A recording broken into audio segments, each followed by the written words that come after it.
Hi friends, welcome to my blog. ಮೊದಲನೇದಾಗಿ ಎಲ್ಲರಿಗೂ ವರಮಹಾಲಕ್ಷ್ಮಿ ಹಬ್ಬದ ಶುಭಾಶಯಗಳು. ಇದು ಶುಕ್ರವಾರದ ಬ್ಲಾಗ್ ಆಗಿರುತ್ತೆ. ಆದರೆ ನಾನು ಅಪ್ಲೋಡ್ ಮಾಡೋದಕ್ಕಾಗಿರಲಿಲ್ಲ, ಎಡಿಟ್ ಮಾಡಿರಲಿಲ್ಲ, ಸ್ವಲ್ಪ ಹುಷಾರು ತಪ್ಪಿಟ್ಟಿದ್ದೆ ಅಂತ. ಅದಕ್ಕೇ ಇವತ್ತು ಅಪ್ಲೋಡ್ ಮಾಡ್ತಾಯಿದ್ದೀನಿ. ನಾನು ಬೆಳಿಗ್ಗೆ 3 ಗಂಟೆಗೇ ಎದ್ದಿದ್ದೆ. ನೈಟ್ ಮಲಗಿದ್ದು ಕೂಡ 12 ಗಂಟೆ ಆಯಿತು. ಆದರೆ ಬೇಗನೆ ಎದ್ದು 3 ಗಂಟೆಗೇ ಬ್ರಾಹ್ಮಿ ಮುಹೂರ್ತದೊಳಗಡೆ ಪೂಜೆ ಮಾಡಿಬಿಡೋಣ ಅಂತ ಮನಸ್ಸಲ್ಲಿ ಇಟ್ಕೊಂಡಿದ್ದೆ. ಅದಕ್ಕೇ ಬೇಗನೆ ಎದ್ದೆ. 3 ಗಂಟೆಗೆ ಎದ್ದವಳು ಫುಲ್ ಎಲ್ಲ ಕೆಲಸ ಮುಗಿಸಿ ಸ್ನಾನ ಮಾಡಿ 4:45 ಆಗೋಯಿತು. ಆಮೇಲೆ ಪೂಜೆ ಕೂಡ ನಾನು 5 ಗಂಟೆ 5:30 ಅಷ್ಟರಲ್ಲೇ ಮುಗಿಸ್ದೆ. 5:30ಗೆಲ್ಲ ಮುಗಿಸಿ ಆಮೇಲೆ ಸ್ವಲ್ಪ ಹೊತ್ತು ಕೂತಿದ್ದೆ. ನೀವು ನೋಡ್ಬೋದು 5:45 ಅಷ್ಟರಲ್ಲಿ ಎಲ್ಲ ಆಲ್ಮೋಸ್ಟ್ ಪೂಜೆ ಆಗ್ಬೋದು ಎಲ್ಲ ಫುಲ್ ಮುಗಿಸ್ಬಿಟ್ಟಿದ್ದೆ. ಆಮೇಲೆ ನಾನು ಫಸ್ಟ್ ಟೈಮ್ ನಾನೇ ಓನಾಗಿ ಸ್ಯಾರಿ ಹಾಕ್ಕೊಂಡಿರೋದು. ನನಗಂತೂ ತುಂಬ ಖುಷಿ ಆಯಿತು. ಎಲ್ಲರೂ ಹೇಳ್ಬೋದು, ಏನಪ್ಪ ಸ್ಯಾರಿ ಹಾಕ್ಕೊಂಡಿರೋದಕ್ಕೆ ಇಷ್ಟೊಂದು ಇದು ಮಾತಾಡ್ತಾವಳೆ ಅಂತ. ಆದರೆ ನಾನೇ ಯಾರು ಹೆಲ್ಪ್ ಇಲ್ದೇ ನಾನೇ ನೀಟಾಗಿ ಪರ್ಫೆಕ್ಟಾಗಿ ಉಟ್ಕೊಂಡಿದ್ದೆ ಅಂತ ನನಗೆ ನಂಬೋಕ್ಕಾಗ್ತಾಯಿರಲಿಲ್ಲ. ಏನೋ ಒಂದು ರೇಂಜ್ಗೆ ಉಟ್ಕೋಬೋದೇನೋ ಅಂತ ಅಂದ್ಕೊಂಡು ಉಟ್ಕೊಂಡೆ. ಆಮೇಲೆ ನನಗೇ ಫುಲ್ ಶಾಕ್ ಆಗೋಯಿತು, ಅಷ್ಟು ನೀಟಾಗಿ ಉಟ್ಕೊಂಡಿದ್ದೆ. ಆಮೇಲೆ ಪೂಜೆ ಎಲ್ಲ ಮುಗಿಸಿ ಸ್ವಲ್ಪ ಹೊತ್ತು ಕೂತಿದ್ದೆ. ಮಾಮೂಲಿ ದೇವ್ರ ಸಾಂಗೆಲ್ಲ ಹಾಕ್ಬಿಟ್ಬಿಟ್ಟು ನಮ್ಮ ಯಜಮಾನ್ರು ಎದ್ದೇ ಇರಲಿಲ್ಲ. ಮಲ್ಕೊಳ್ಳಿ ಬಿಡು, ಅವರು ಪಾಪ ಟಯರ್ಡ್ ಆಗಿರ್ತಾರೆ ಅಂತ ಅಂದ್ಬಿಟ್ಟು ನಾನು ಕೂಡ ಎಳ್ಸೋಕ್ಕೆ ಹೋಗಲಿಲ್ಲ. ಆಮೇಲೆ 8-8:30 ಅಷ್ಟರಲ್ಲಿ ಎದ್ದರು. ಆಮೇಲೆ ಅವ್ರಿಗೆ ಸ್ವಲ್ಪ ಬಿಸಿನೀರಿಗೆ ಜೇನುತುಪ್ಪ ಹಾಕ್ಕೊಟ್ಬಿಟ್ಟು ಬಿಸಿನೀರು ಕೊಟ್ಟೆ, ಕುಡಿದ್ರು. ಆಮೇಲೆ ಕುಡಿದ ತಕ್ಷಣ ಟೀ ಬೇಕು ಅಂದರು, ಟೀ ಮಾಡಿಕೊಟ್ಟೆ. ನೋಡಿ ಅವರೇ ವೀಡಿಯೋ ಮಾಡ್ತಾಯಿರೋದು, ಕೊಟ್ಟು ನಾನು ವೀಡಿಯೋ ಮಾಡ್ತೀನಿ, ಇಷ್ಟೊತ್ತಿಗೆ ಎದ್ದು ಎಲ್ಲ ಕೆಲಸ ಮುಗಿಸ್ಬಿಟ್ಟಿದ್ಯಾ ಅಂತ ನಾನು ರೇಗಿಸ್ಕೊಂಡು ಆಮೇಲೆ ಟೀ ಎಲ್ಲ ಕುಡಿದ್ಮೇಲೆ ನಮ್ಮ ಗಾಡಿಗೆ ಸ್ವಲ್ಪ ಟೈರ್ಗೆಲ್ಲ ನೀರು ಹಾಕ್ಬಿಟ್ಟು ಬರ್ತೀನಿ ಅಂತ ಅಂದ್ಬಿಟ್ಟು ಹೋದ್ರು. ಅಷ್ಟರಲ್ಲಿ ನಾನು ಕೆಲಸ ಎಲ್ಲ ಅಂದರೆ ಪೂಜೆದೆಲ್ಲ ಮುಗ್ದಿತ್ತಲ್ವ, ಅದಕ್ಕೆ ತಿಂಡಿ ಮಾಡಿಬಿಡೋಣ ಅಂತಂದ್ಬಿಟ್ಟು ಈರುಳ್ಳಿಕಾಯಿ ಇತ್ತು, ಈರುಳ್ಳಿಕಾಯಿ ಚಿತ್ರಾನ್ನ ಆಗಿ ಸ್ವಲ್ಪ ಸಿಹಿ ಪೊಂಗಲ್ಲು ಮಾಮೂಲಿ ದೇವ್ರ ಫೋಟೋ ಹತ್ರ ಇಡಬೇಕಲ್ವ ಅಂದ್ಬಿಟ್ಟು ಅದನ್ನು ಸ್ವಲ್ಪ ಇಟ್ಟು ಮಾಡಿಬಿಟ್ಟು ಆಮೇಲೆ ಹಪ್ಪಳ ಎಲ್ಲ ಹಾಕ್ಬಿಟ್ಟು ಚಟ್ನಿ ಎಲ್ಲ ಮಾಡಿದ್ದೆ. ಅದನ್ನು ಆಮೇಲೆ ಅವ್ರು ಬಂದು ತಿಂಡಿ ಮಾಡ್ತೀನಿ ಅಂತ ಅಂದ್ಬಿಟ್ಟು ತಿಂಡಿ ಮಾಡಿದ್ರು. ನೋಡಿ ಚೆನ್ನಾಗಿತ್ತು ಟೇಸ್ಟು. ಫಸ್ಟ್ ಟೈಮ್ ಮಾಡಿದ್ದು ಈರುಳ್ಳಿಕಾಯಿ ಚಿತ್ರಾನ್ನ ನಾನು. ಆಮೇಲೆ ಆ ತಿಂಡಿ ಎಲ್ಲ ಮುಗಿಸ್ಕೊಂಡು ಎಲ್ಲರೂ ಕೆಲಸ ಎಲ್ಲ ಮುಗಿಸಿ ಅವರು ಸ್ವಲ್ಪ ಹೊತ್ತು ರೆಸ್ಟ್ ಮಾಡಿದ್ರು. ಅಂದರೆ ಸ್ವಲ್ಪ ಕೋಲ್ಡು ಕಫ ಆಗಿಬಿಟ್ಟಿತ್ತು, ಅದಕ್ಕೆ ಅವರು ಜಾಸ್ತಿ ಏನೋ ರಿಸ್ಕ್ ತಗೊಳ್ಳೋದಕ್ಕೆ ಹೋಗಿಲ್ಲ, ಮನೆಯಲ್ಲೇ ಇದ್ದರು. ಆಮೇಲೆ ಹಬ್ಬ ಅಲ್ವಾ, ಡ್ಯೂಟಿ ಏನಾದರೂ ಬಂದರೆ ಹೋಗ್ತೀನಿ, ಇಲ್ಲ ಅಂತಂದರೆ ಮನೇಲೇ ಇರ್ತೀನಿ ಅಂತ ಅವತ್ತು ಸ್ವಲ್ಪ ಹೊತ್ತು ಮನೇಲೇ ಇದ್ದರು. ಆಮೇಲೆ ಒಂದು ಡ್ಯೂಟಿ ಇತ್ತು, ಹೋಗಿ ಬಂದರು.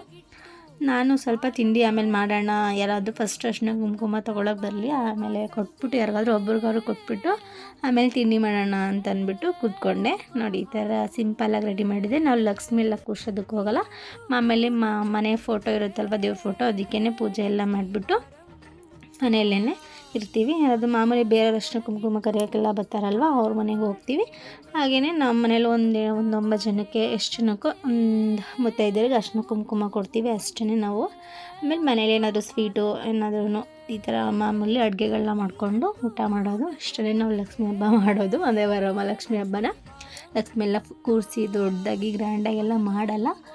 ಅದು ಅಂದರೆ ನಮ್ಮ ಮನೆಗಳಲ್ಲಿ ಹೇಗೆ ಅಂದರೆ ಆಗಿನ ಕಾಲದಲ್ಲಿ ನಮ್ಮ ಅಜ್ಜಿ ತಾತ ಅವರೆಲ್ಲ ಕೂರಿಸಿದ್ರೇ ನಾವು ಕೂರಿಸೋದು ಅಂತ ಹೇಳೋದು. ಅಂದರೆ ಇವಾಗ ಶಾಸ್ತ್ರಗಳು ಕೇಳ್ಕೊಂಡು ಹೊಸ್ದಾಗಿ ನಾವು ಕೂರಿಸ್ಬೋದಾ ಅಂತ ಕೇಳ್ಬಿಟ್ಟು ಲಕ್ಷ್ಮಿನ ಕೂರಿಸ್ಬೋದು.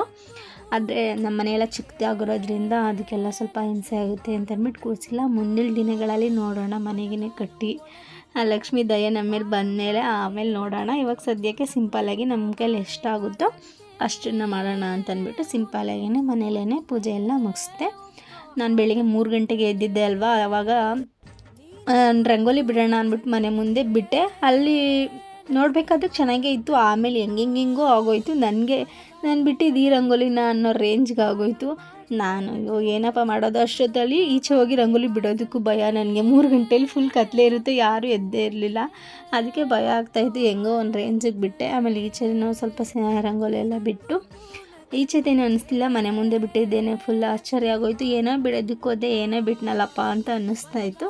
ಆಮೇಲೆ ಪೂಜೆ ಎಲ್ಲ ಮುಗಿಸ್ದೆ. ಆಮೇಲೆ ತಿಂಡಿ ಮಾಡೋಣ, ನಾನು ಸ್ವಲ್ಪ ಹೊತ್ತು ಕೂತಿದ್ದು ಅಂತ ಅಂದ್ಬಿಟ್ಟು ನಮ್ಮ ನಾದಿನಿ ಬಂದಿದ್ದರು. ಹೋಗು ತಿಂಡಿ ಎಲ್ಲ ಹಾಕ್ಕೊಟ್ಬಿಟ್ಟು ನಾನು ಸ್ವಲ್ಪ ತಿಂಡಿ ಮಾಡೋಣ ಅಂತ ಕೂತಿದ್ದೆ. ಅಷ್ಟರಲ್ಲಿ ಮನೆ ಎದುರುಗಡೆ ನಮ್ಮ ಫ್ರೆಂಡು ನಾವು ಊರಿಗೆ ಹೋಗ್ತೀನಿ ಅಂತ ಹೇಳಿದ್ರು. ಅದಕ್ಕೆ ನೆಕ್ಸ್ಟ್ ಅವ್ರಿಗೆ ಅರ್ಶಿನ ಕುಂಕುಮ ಕೊಟ್ಬಿಡೋಣ, ನಾವು ಆಲ್ಮೋಸ್ಟ್ ಸಂಜೆನೇ ಕೊಡೋದು, ಅದ್ರಲ್ಲಿ ಬೇಗ ಹೋಗ್ತಾರಲ್ಲ ಅಂತಂದ್ಬಿಟ್ಟು ಅವ್ರಿಗೂ ಅರ್ಶಿನ ಕುಂಕುಮ ಕೊಟ್ಬಿಟ್ಟು ನಾನು ಅವ್ರ ಮೇಲೆ ಹೋಗಿ ಅರ್ಶಿನ ಕುಂಕುಮ ತೊಗೊಂಡು ಬಂದೆ.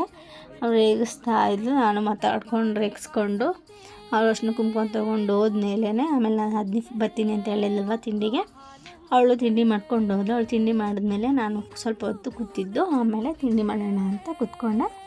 ನಾನು ಆಲ್ಮೋಸ್ಟ್ ನಿಂಬೆಹಣ್ಣು ಚಿತ್ರಾನ್ನ, ಟೊಮೊಟೊ ಚಿತ್ರಾನ್ನ ಆ ಥರ ಮಾಡ್ತಾಯಿರ್ತೀನಿ. ಅದು ಹುರುಳಿಕಾಯಿ ಚಿತ್ರಾನ್ನ ಮಾಡಿದ್ದಿದೆ ಫಸ್ಟು. ನನಗೆ ಏನು ಭಯ ಆಯಿತು ಅಂದರೆ ಸ್ವಲ್ಪ ಹುಳಿ ಜಾಸ್ತಿ ಆಗಿಬಿಡುತ್ತೇನೋ ಅನ್ನೋ ಭಯ. ಅದಕ್ಕೇ ನೋಡೋಣ ಫಸ್ಟ್ ಟೈಮು, ಅದು ಬೇರೆ ಹಬ್ಬದ ದಿನ ಮಾಡ್ತಾಯಿದ್ದೀನಿ, ಚೆನ್ನಾಗಿ ಬಂದಿಲ್ಲ ಅಂತಂದರೆ ಅಂತ ಅಂದ್ಬಿಟ್ಟು ಟ್ರೈ ಮಾಡಿದೆ. ಚೆನ್ನಾಗಿತ್ತು, ಹುಳಿ ಅಂತ ಏನು ಅನ್ನಿಸ್ಲಿಲ್ಲ, ನಾರ್ಮಲಾಗೇ ಇತ್ತು. ಅದಕ್ಕೆ ತಿಂಡಿ ಎಲ್ಲ ಮಾಡಿಕೊಂಡು ಸ್ವಲ್ಪ ಹೊತ್ತು ಕೂತಿದ್ದೆ. ಆಮೇಲೆ ಯಜಮಾನ್ರು ಡ್ಯೂಟಿಯಿಂದ ಬಂದಮೇಲೆ ಫಸ್ಟು ಮಧ್ಯಾಹ್ನಕ್ಕೆ ಟೀ ಬೇಕು ಅಂತ ಇದ್ದರು. ಸರಿ ಆಯಿತು ಬಿಡಿ ಅಂತ ಅಂದ್ಬಿಟ್ಟು ಮತ್ತೆ ಟೀ ಮಾಡೋದಕ್ಕಿಟ್ಟೆ. ನೋಡಿ, ನಾನಂತೂ ಟೀ ಕಾಫಿ ಏನೂ ಕುಡಿಯೋದಿಲ್ಲ. ನಮ್ಮ ಮನೆಯಲ್ಲಿ ಆಲ್ಮೋಸ್ಟು ಟೀ ಕಾಫಿ ಜಾಸ್ತಿ ಇಷ್ಟಪಡೋದು ಅಂದರೆ ನಮ್ಮ ಯಜಮಾನ್ರು ಮಾತ್ರ. ನಮ್ಮ ಮನೇಲಿ ಯಾರೂ ಅಷ್ಟು ಇಷ್ಟಪಡಲ್ಲ, ಕುಡಿತಾರೆ ಏನೋ ಒಂದು ದಿನಕ್ಕೆ 1 ಲೋಟ 2 ಲೋಟ ಕುಡಿತಾರೆ. ಆದರೆ ನಮ್ಮ ಮನೆಯಲ್ಲಿ ನಮ್ಮ ಯಜಮಾನ್ರು ಮಾತ್ರ ಎಷ್ಟು ಟೈಮ್ ಊಟ ಕೊಟ್ಟಿಲ್ಲ ಅಂದರೂ ಪರವಾಗಿಲ್ಲ, ಟೀ ಮಾತ್ರ ಬೇಜಾನ್ ಟೀ ಕುಡಿತಾರೆ. ಸರಿ ಆಯಿತು ಅಂದ್ಬಿಟ್ಟು ಟೀ ಕೊಟ್ಟೆ. ಆಮೇಲೆ ಅವ್ರು ಸ್ವಲ್ಪ ಹೊತ್ತು ಅವ್ರ ಆಂಟಿ ಮನೆ ಹತ್ರ ಹೋಗಿ ಬರ್ತೀನಿ ಅಂತ ಅಂದ್ಬಿಟ್ಟು ಹೋದರು. ನಾನು ಸೈಕಲ್ ಗ್ಯಾಪಲ್ಲಿ ವೀಡಿಯೋ ಮಾಡೋಣ ಅಂತ ಅಂದ್ಬಿಟ್ಟು ವೀಡಿಯೋ ಮಾಡ್ತಾಯಿದ್ದೆ. ಟ್ರೈ ಮಾಡಿದೆ, ಚೆನ್ನಾಗಿ ಬಂತು. ಯಾರಾದರೂ ಫೋನ್ ಇಟ್ಕೊಂಡ್ರೆ ನೀಟಾಗಿ ಮಾಡ್ಬೋದು. ನಾವೇ ಕೈಯಲ್ಲಿ ಇಟ್ಕೊಂಡು ವೀಡಿಯೋ ಮಾಡೋದಕ್ಕೆ ಸ್ವಲ್ಪ ಕಷ್ಟ ಆಗುತ್ತೆ, ಆದರೆ ಪರವಾಗಿಲ್ಲ, ಒಂದು ರೇಂಜಿಗೆ ಬಂತು. ನೋಡಿ ಎಷ್ಟು ನೀಟಾಗಿ ಇಟ್ಕೊಂಡಿದ್ದೀನಿ ಸೀರೆನ ಅಂತ. ನನಗಂತೂ ಸಿಕ್ಕಾಪಟ್ಟೆ ಖುಷಿ ಆಯಿತು. ಒಂದು ಧೈರ್ಯನೂ ಬಂತು, ಇನ್ನು ನೆಕ್ಸ್ಟ್ ಟೈಮ್ ನಾನೇ ಸೀರೆ ಉಟ್ಕೋಬೋದು ಅಂತ. ಆಮೇಲೆ ಸಂಜೆ ಆಯಿತು. ಸಂಜೆನೂ ಮತ್ತೆ ಫುಲ್ ಕೈ ಕಾಲು ಮುಖ ಎಲ್ಲ ತೊಳ್ಕೊಂಡು ಸಂಜೆ ಪೂಜೆ ಮಾಡೋಣ ಅಂತ ಅಂದ್ಬಿಟ್ಟು ಮಾಡ್ತಾಯಿದ್ದೆ. ಬೆಳಿಗ್ಗೆ ನಿಮ್ಮ ಯಜಮಾನ್ರು ವೀಡಿಯೋ ಮಾಡಲಿಲ್ಲ, ಅದಕ್ಕೇ ಸಂಜೆ ವೀಡಿಯೋ ಮಾಡ್ತೀನಿ ಬಿಡು ಅಂತಂದ್ಬಿಟ್ಟು ವೀಡಿಯೋ ಮಾಡಿದ್ರು. ನೀವು ಇವಾಗ ನೋಡ್ಬೋದು ಯಾವ ರೇಂಜಿಗೆ ಸೀರೆ ಉಟ್ಕೊಂಡಿದ್ದೀನಿ ಅಂತ. ಫುಲ್ ಪರ್ಫೆಕ್ಟಾಗಿ ನೀಟಾಗಿ ಉಟ್ಕೊಂಡಿದ್ದೀನಿ ಅಂತ ಹೇಳಲ್ಲ, ನನಗೆ ಇಷ್ಟ ಆಗೋದು ರೇಂಜಿಗೆ ಉಟ್ಕೊಂಡಿದ್ದೀನಿ ಅಂತಲೇ ಹೇಳ್ಬೋದು. ನೀವೇ ನೋಡ್ಬೋದು. ಸೀರೆ ಹಾಕ್ಕೊಂಡೆ ನಾನು ಆಲ್ಮೋಸ್ಟ್ ಕುಳ್ಳಿನೇ ಇರೋದು. ಸೀರೆ ಹಾಕ್ಕೊಂಡೆ ಸಿಕ್ಕಾಪಟ್ಟೆ ಕುಳ್ಳಿ ಕಾಣಿಸ್ತೀನಿ ಅನ್ನಿಸ್ತು ನನಗೇ. ಆಮೇಲೆ ವೀಡಿಯೋ ಎಲ್ಲ ಮಾಡಿದ್ರು, ರೇಗಿಸ್ತಾಯಿದ್ರು, ಸೀರೆ ಉಟ್ಕೊಬಿಟ್ಟಿದ್ಯಾ, ಇನ್ನೇನು ಯಾರನ್ನೂ ಕೇಳಂಗೆ ಇಲ್ಲ, ನೀನೇ ಸೀರೆ ಉಟ್ಕೊಬೋದು ಹಾಗೆ ಹೀಗೆ ಅಂತ ರೇಗಿಸ್ತಾಯಿದ್ರು. ನಾನು ಸುಮ್ಮನೆ ಇರ್ರಿ, ಕಣ್ಣು ಹಾಕಬೇಡಿ, ಕಣ್ಣೆಸರಾಗುತ್ತೆ ಅಂತೆಲ್ಲ ರೇಗಿಸ್ತಾ ಇದ್ದೆ ಅವ್ರನ್ನೂ ಕೂಡ. ನಾನು ಸ್ವಲ್ಪ ಪೂಜೆ ಮಾಡೋದು ವೀಡಿಯೋ ಮಾಡಿ ಅಂತ ಹೇಳಿದೆ. ಫುಲ್ ಅವರು ಮುಂದೆ ಬಂದು ತುಳಸಿಗೆ ಪೂಜೆ ಮಾಡ್ತಿದ್ದೆ ಎಲ್ಲ ಫುಲ್ ಆಲ್ಮೋಸ್ಟ್ ಎಲ್ಲನೂ ವೀಡಿಯೋ ಮಾಡಿದ್ರು. ಆಮೇಲೆ ನಾನು ಸರಿ ಆಯಿತು ಬಿಡ್ರಿ, ಪಾಸ್ ಆದರೂ ಮಾಡಿರಿ, ಹಿಂದೆ ಮುಂದೆ ಬರೋದೆಲ್ಲ ವೀಡಿಯೋ ಮಾಡಬೇಡಿ ಅಂದರೂ ಕೇಳಿಲ್ಲ. ಫುಲ್ ಎಲ್ಲನೂ ವೀಡಿಯೋ ಮಾಡಿದ್ದಾರೆ. ಆಮೇಲೆ ಹೋಗಲಿ ಬಿಡು, ಮಾಡಿಕೊಟ್ಟಿದ್ದಾರಲ್ಲ ಅಂತ ಅಂದ್ಕೊಂಡು ಸರಿ ಆಯಿತು, ವೀಡಿಯೋ ಮಾಡಿದ್ರೆ ಮಾಡ್ತಾರೆ ಅಂದ್ಬಿಟ್ಟು ನಾನು ಪೂಜೆ ಮಾಡ್ತಾಯಿದ್ದೆ. ಆಮೇಲೆ ಸಂಜೆ ಅಂದರೆ ಆಲ್ಮೋಸ್ಟು ಇಲ್ಲಿ ಎಲ್ಲ ಲಕ್ಷ್ಮಿ ಕೂರಿಸ್ತಾರೆ. ನಮ್ಮ ರೋಡಲ್ಲಿ ಒಂದು 3-4 ಜನ ಎಲ್ಲ ಕೂರಿಸ್ತಾರೆ. ಅವರು ಕೂಡ ನಮ್ಮನ್ನೆಲ್ಲ ಕರೆಯೋಕೆ ಬರ್ತಾರೆ. ಅಷ್ಟರಲ್ಲಿ ನಾವು ಪೂಜೆ ಎಲ್ಲ ಮುಗಿಸಿದ್ರೆ ಅರ್ಶಿನ ಕುಂಕುಮ ಎಲ್ಲ ಕೊಡೋದಕ್ಕೆ ಸರಿ ಹೋಗುತ್ತೆ ಅಂತ ಅಂದ್ಬಿಟ್ಟು ಒಂದು 5:45-6 ಗಂಟೆಗೇ ಪೂಜೆ ಎಲ್ಲ ಮುಗಿಸ್ದೆ. ಹಾಗೆ ಅರ್ಶಿನ ಕುಂಕುಮ ಕೊಡೋದಕ್ಕೇ ಎಲ್ಲ ರೆಡಿ ಮಾಡಿ ಇಟ್ಕೊಂಡೆ. ಮಾಮೂಲಿ ಬಳೆ, ಹಣ್ಣು ಎಲ್ಲನೂ ಪ್ಲೇಟಲ್ಲಿ ಹಾಕಿ ಇಟ್ಕೊಂಡೆ. ಆಮೇಲೆ ಬಂದಾಗ ರೆಡಿ ಮಾಡ್ಕೊತೀನಿ ಅಂದರೆ ಆಗಲ್ಲ, ಅದಕ್ಕೋಸ್ಕರನೇ ಇವಾಗಲೇ ರೆಡಿ ಮಾಡಿ ಇಟ್ಕೊಬಿಡೋಣ ಅಂತ ಅಂದ್ಬಿಟ್ಟು ಮಾಡಿದೆ. ಸಿಂಪಲ್ಲಾಗಿ ಇಷ್ಟು ಮಾಡ್ತಾಯಿದ್ವಿ. ಲಕ್ಷ್ಮೀ ದಯೆಯಿಂದ ಮುಂದಕ್ಕೆ ಏನಾದರೂ ಲಕ್ಷ್ಮಿ ನಮ್ಗೆ ಒಲಿದ್ರೆ ನೋಡೋಣ, ಹೇಗಾದರೂ ಸ್ವಲ್ಪ ಒಂದು ರೇಂಜಿಗೆ ಮಾಡೋಣ. ಇವಾಗ ಸದ್ಯಕ್ಕೆ ಸಾಕು ಅಂತ ಅನ್ನಿಸ್ತು. ಆಮೇಲೆ ನಾನು ಕೂಡ ಒಂದು ಆಲ್ಮೋಸ್ಟ್ ಒಂದು 5-6 ಮನೆಗೆ ನಾನು ಕೂಡ ಅರ್ಶಿನ ಕುಂಕುಮಕ್ಕೆ ಅಂತ ಹೋಗಿದ್ದೆ. ಅಲ್ಲಿ ಒಂದು 4 ಜನ ಲಕ್ಷ್ಮಿ ಕೂರಿಸಿದ್ರು. ಅದನ್ನೆಲ್ಲ ವೀಡಿಯೋ ಮಾಡ್ಕೊಬಂದೆ. ನೋಡಿ ಚೆನ್ನಾಗಿ ಕೂರಿಸಿದ್ದಾರೆ, ಸಿಕ್ಕಾಪಟ್ಟೆ ಇಷ್ಟ ಆಯಿತು. ನನಗೂ ಆಸೆ, ಆದರೆ ದೇವಿ ಯಾವಾಗ ಒಲಿತಾಳೋ ಗೊತ್ತಿಲ್ಲ, ಆ ಧೈರ್ಯ ನನಗೆ ಯಾವಾಗ ಬರುತ್ತೋ ಅಂತ ನಂಗೆ ಗೊತ್ತಿಲ್ಲ ಲಕ್ಷ್ಮಿಗೆ ಕೂರಿಸೋದು. ನೋಡಿ ಇವಾಗ ಚೆನ್ನಾಗಿತ್ತು. ಇದೆಲ್ಲ ನೋಡಿಕೊಂಡು ನಮಸ್ಕಾರ ಎಲ್ಲ ಮಾಡಿಕೊಂಡು ಆಮೇಲೆ ಮನೆಗೆ ಬರೋಷ್ಟರಲ್ಲಿ 9 ಗಂಟೆ ಆಗೋಯ್ತು. ಮಳೆ ಬೇರೆ ಫುಲ್ಲು ಮಳೆ ಓದಿತ್ತು. ನನಗಂತೂ ಬೆಳಗ್ಗೆ 3 ಗಂಟೆಗೆ ಎದ್ದಿರೋದಕ್ಕೂ ಅದಕ್ಕೂ ಸ್ವಲ್ಪ ಕೈಕಾಲೆಲ್ಲ ನೋಯ್ತಾಯಿತ್ತು, ನಿದ್ದೆ ಕೂಡ ಬರ್ತಾಯಿತ್ತು. ಅದಕ್ಕೇ ಬೇಗ ನಿದ್ದೆ ಮಾಡೋಣ ಅಂತ ಅಂದ್ಬಿಟ್ಟು ಇನ್ನು ಸಂಜೆ ಆದಮೇಲೆ ಇನ್ನು ಆಲ್ಮೋಸ್ಟ್ 9 ಗಂಟೆ ಮೇಲೆ ಯಾರೂ ಬರೋಲ್ಲ ಅಂತ ಅಂದ್ಕೊಂಡು ನಿದ್ದೆ ಮಾಡೋಣ ಅಂತ ಹೋದೆ. ಇದಾಗಿತ್ತು ನಮ್ಮ ವಿಡಿಯೋ, ಅಂದರೆ ನಮ್ಮ ಹಬ್ಬದ ವಿಡಿಯೋ ಇದಾಗಿತ್ತು ಅಷ್ಟೇ. ನಿಮ್ಮ ಮನೆಗಳಲ್ಲಿ ಹೇಗೆ ಹಬ್ಬ ಮಾಡಿದ್ರಿ ಅಂತ ಕಮೆಂಟ್ ಮಾಡಿ.